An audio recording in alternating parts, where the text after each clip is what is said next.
John chapter 9, verse 1 through 5, it says this. As Jesus was walking along, he saw a man who had been blind from birth. Y'all got it?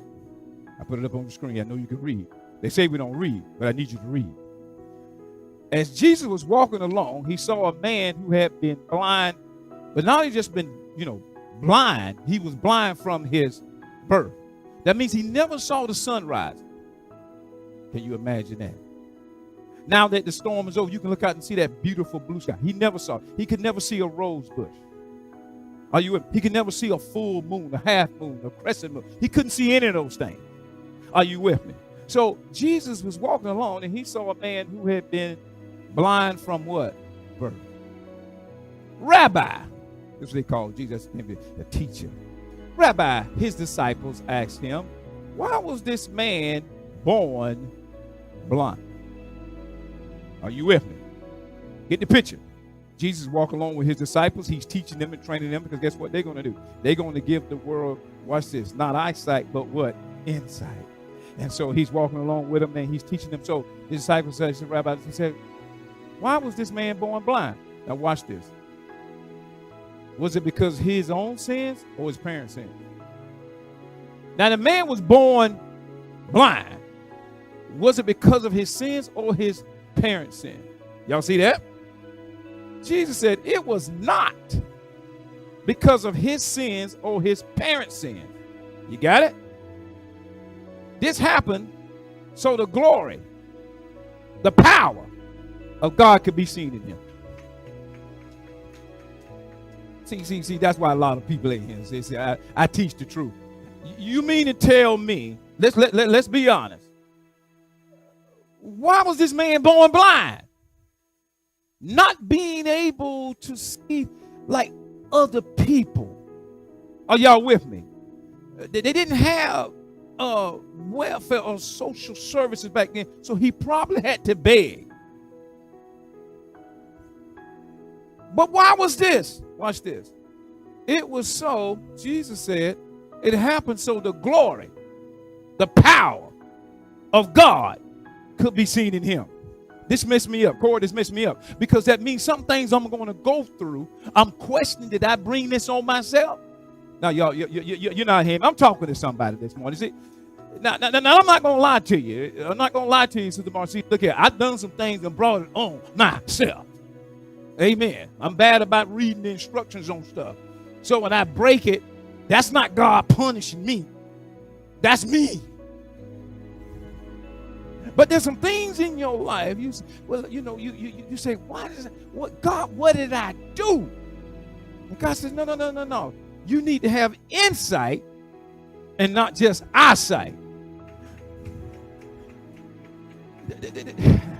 Watch this. We were created in God in eternity. He sends us into time. And then we're going to go back to eternity. In eternity, he saw a problem on the earth. And he said, now before you get there, I'm going to give you something. It's called your gift. And I want you to take this gift that I'm giving you in eternity and step into time. So people have more than eyesight. They can get insight, not about so much you, but to who I am. This happened so the glory and the power of God could be seen in him. So the question remains, can God trust you with his glory? Oh, wow. You see, what you need to understand, Jesus and his disciples are coming along, and there's a team called the hate team. It's the Pharisees and the Sadducees. Because, see, they were supposed to be the religious, big dogs up the time. Are you with me? The Pharisees were so holy, that they had a sect that if they seen a woman walking on the same side of the street as him, they quickly hopped over to the other side. Because they were so holy, they couldn't walk on the same side as a woman. Those are ones, if you look at some of the things, they had some called phylacteries. They wrote scriptures on their hand and put it in a little box. And on their head, you had a little block. You thought something, it was a headband, but it wasn't. They had scriptures in the box. So they had the scriptures in their head, in their hand, and say they just going to walk in obedience and do what God called. They were just holy, holy, holy. So here comes Jesus. Didn't go to any of their rabbinical schools. Huh? He didn't go to any of their rabbinical schools. He going around there and he's teaching like they can't teach. If you was a drug dealer, you said you had to get him off the block. Because too many people was following them. The Pharisee, don't you realize Jesus coming in and saw what they was doing in the temple? And he whipped out the temple. He whipped out his whip and whipped them out of the temple. Oh, boy. So we said, we got to do something with him. You got it? So this was not about the blind man so much. This was about Jesus. Can we make our life, can we make our trials, can we make our problems about Jesus? Because you're going to be remembered more about how you handled your problems, your trials, your tribulation, your situation, your sadness. People going to remember you about that than they're going to remember you about your victories. He made a salve out of that mud and he spread it on the man's eye. Are you with me? Y'all got that? All right, here we go. He told him, go wash yourself in the pool of Siloam. And Siloam means sent. Are you with me? All right. So the man went and washed and came back saying, but wait a minute, before we get ahead of ourselves, did you see anywhere where Jesus told him that if he go and do it, he'd be healed?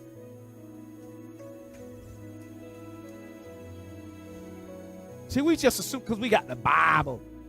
Do y'all see anywhere where Jesus say, if you do what I tell you to do, you'll receive? Do you see it anywhere? I didn't see it. I know I'm wearing these Mr. Magoo glasses. But did you? He's just told him he spit, made mud out of it, put it on his eyes, and I go what? He never said, if you do what I tell you to do, you'll go. It's in Isaiah 35:5 that when Jesus comes, they will be healing his wings, right? Okay. Now, assignment. It says when he spit on the ground, he made mud of saliva and spread it on his eyes. Now, what I want you to see in that assignment is this. When I studied it, Rory, I found out that you do realize that in the Bible, we in chapter 9 of John. You know, the original Bible didn't have chapters. I'm sorry I'm messing y'all theology up. But if you read it, the original Bible didn't have, it was broken that way to help us divide it. Y'all with me? So really, if you want to really know what happened, you go home and you read John chapter 8. Because in John chapter 8 is when Jesus is in a full-blown, heated discussion with the Pharisees and Sadducees. Are you with me? And you know what they was arguing over? Jesus. But can I share this with you? Jesus calling himself the Son of God when they knew Mary wasn't married when she became pregnant. John chapter 8, they arguing over Jesus' paternity. Because Jesus is doing things they can't do. As a matter of fact, they got so mad at Jesus, they said, you cast out devils by the devil. He said, you a fool. Why would a kingdom not? So it was constantly a battle. Listen to this superstition. See, they say, we're the son of Abraham. You know, Abraham, the one who founded the kingdom. They say, you can't be. They had a superstition. When they was apparently a contestation, a contest of who was the firstborn from the dad. Remember, the argument was he's saying he was God's son. As a matter of fact, Jesus said this: if you seen the Father, you seen that they was ready to stone him. Then they had a superstition. Watch this. The superstition was this: to prove who was the firstborn, you prove it by seeing who had healing in their spit.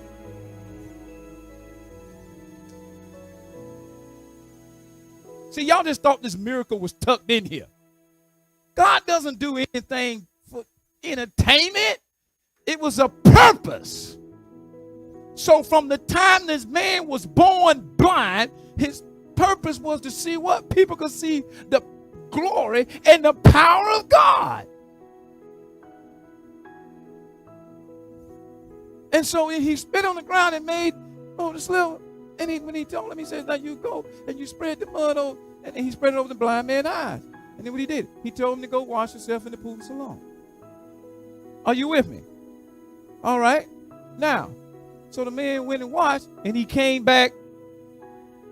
Now, he came back to where they were, thus proving not only he could see, but their superstition. You got it? They come back. Wait a minute. Jesus had proved that he is Son of God. Loving God. Remember, it says if we love God, we will obey his commandments. If we love God, we want to love his word. See, a lot of us don't love his word. God, you want me to forgive him? What the word say? Because in that prayer it says, forgive us our debts. Wait a minute, now, you all understand, this is Jesus' pattern of prayer. So when he teaches the prayer, y'all see, we want to be like Golden Corral. Oh, I'm going to take that out. Forgive us our debts, we get our debt to him. You understand, God cannot forgive you unless you forgive. We don't like that. But a lot of you cutting your blessings off. Because the blessing's trying to come from here. Okay. Here we go. Horizontal. Vertical. You want the blessings to come down. But you can block them horizontally. You block them horizontally because you don't forgive. So the blessings come right down in here, and all of a sudden, is this taken care of here? Nope. Got to go back. Without faith, it's impossible to please him, for he who comes to God must believe that he is. Remember the guy I told you about years ago? He had a show going, and he had a tightrope going, and below the tightrope, he said, I'm going to be like no other of these guys. I'm not going to have a net. So if I fall, I'm going to fall in my death. So he gets on the tightrope, he walks up that tightrope, and he dances on the tightrope, and everybody's like, yay! And so he go get some wheelbarrow. He said, watch this. He got a wheelbarrow. He can push it across there. He dancing. Yay! And so he put some bricks in that wheelbarrow. And really, down below is no net. So everybody like, yay! And he said, y'all believe in me, right? I said, yeah. He said, y'all got faith in me, right? They said, yeah. He said, okay, man. He picked one of them. He said, bruh, you got faith in me? He said, yeah. He said, well, get in the wheelchair. Let me push you across on here. He said, no. That's not faith. Faith is trusting God. Like that man, you get in there and saying, I know if I follow, it's serious. But without it, it's impossible to please God. You must believe that he is, that he is a rewarder for those who didn't see. So when you read that chapter 9 and you go home, you're going to find that blind man, he comes back. Oh, everybody, hey! The Pharisees mad. See, people are not going to be happy when you find your treasure in your trial.